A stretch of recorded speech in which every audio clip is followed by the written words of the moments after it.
Por lo general, cuando se analizan las aplicaciones de la transformada inversa de Laplace, nos encontramos con problemas donde o hay números muy pequeños o números muy grandes. Si bien la técnica para resolver los ejercicios no cambia en lo absoluto, sí cambia un poquito la complejidad, porque tener que trabajar con cifras de este orden puede ser un poquito tedioso. Lo que vamos a ver en este video, más allá de enfocarnos en la transformada inversa de Laplace, es primero el análisis algebraico, unos consejos que te puedo dar para reescribir esta función, y después, ahora sí, en otro video, enfocarnos en la transformada inversa. Así que empecemos. Primero, quitemos el problema de trabajar con estos números decimales. Mi propuesta es la siguiente. En lugar de tener que trabajar con .0047, voy a decir que todo eso es E, y el .0029 lo voy a nombrar como F. No he hecho algo significativo, si acaso una manera un poquito más abreviada de reescribir esta función. Observa, lo que tenemos es una E multiplicando a una S, y tenemos aquí un más 1, después una F multiplicando a S más 1, y por último S al cuadrado. Ahora, cuando nosotros antitransformamos, se puede plantear de hecho desde aquí todas las fracciones parciales para la antitransformada, pero mi recomendación, en definitiva, es que el polinomio resultante aquí del denominador, la variable s con mayor exponente, esté acompañada de un coeficiente 1. ¿A qué me refiero con esto? Mira, si tú desarrollas los productos que están aquí, esa s de mayor exponente sería una s a la cuarta, y el producto sería e por s, f por s y s al cuadrado, el que te genera esa s con ese exponente. Por lo que observa el coeficiente que acompaña a nuestra s cuarta. Tenemos e por f a la s cuarta. Mira, yo te aconsejo que no te vayas a querer aquí comprometer con las fracciones parciales con estos números. Créeme, es algo un poquito complicado y muy tedioso de manejar con tanto decimal. Por lo que aquí, para evitar ese problema, y muy en especial para evitar el problema que tendrías en la transformada inversa, vamos a factorizar esta e y esta f para lograr que s a la cuarta esté acompañada de un número 1. Vamos a poner aquí f de s. Esto es igual, el numerador no cambia aún, lo seguimos teniendo como s más 1. Y en el denominador, para este binomio, vamos a factorizar esta e. Se hace del siguiente modo. Tenemos una e multiplicando a s más 1 entre e. Observa que si nosotros lo verificamos mediante ley distributiva, e por s y e por 1 más e nos devolvería todo este factor. Hacemos lo mismo con fs más 1.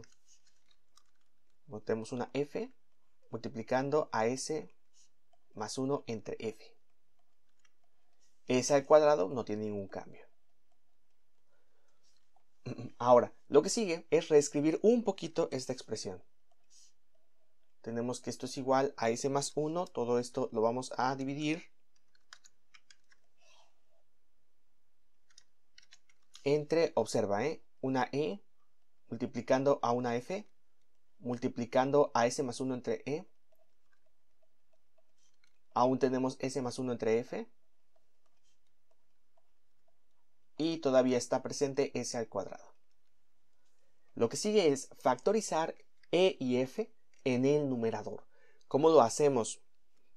No es tan complicado. Vamos a poner fs. Esto es igual. Ahora, cada uno de estos términos, tanto la s como el 1, lo vamos a dividir entre e por f. Lo que quedaría del siguiente modo.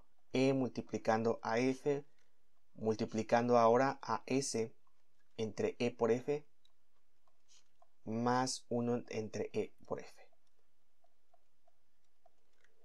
Yo sé que a lo mejor te puede parecer un poquito complicado o muy rebuscado de ver esta manera.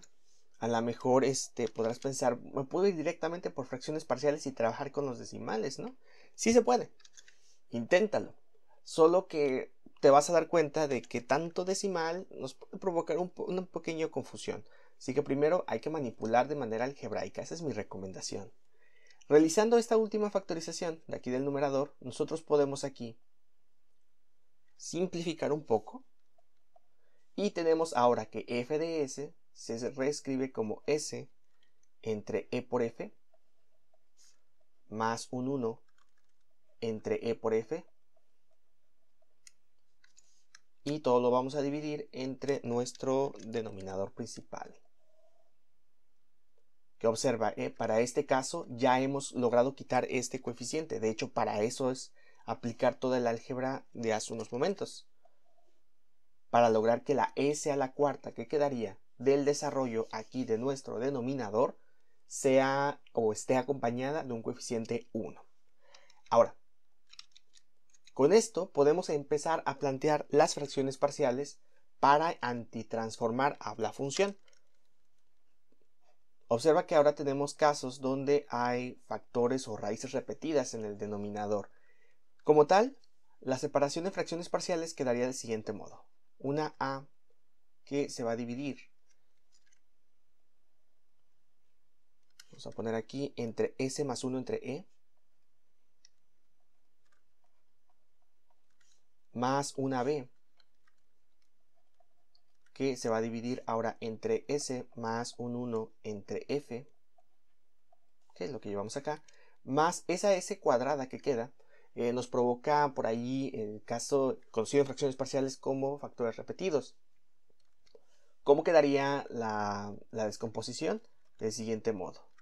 Tenemos una c que se divide entre s al cuadrado y también vamos a tener una d que se divide entre s. Esto porque si nosotros sumamos estas cuatro fracciones, el denominador común viene siendo el de acá. Ya después analiza si el valor de c o el valor de d puede ser 0. Con este planteamiento, ahora sí nos podemos empezar a basar en los procedimientos de videos anteriores, donde buscábamos los valores de s que indeterminaran cada una de las fracciones, o sea, que generaran un 0 en el denominador, mejor dicho, y después empezar a aplicar límites. Ahí, cuando empecemos a aplicar esos límites para encontrar los valores de los coeficientes en verde, es cuando te vas a dar cuenta de la ventaja de utilizar estas variables auxiliares. Vamos a dejarlo para el siguiente video.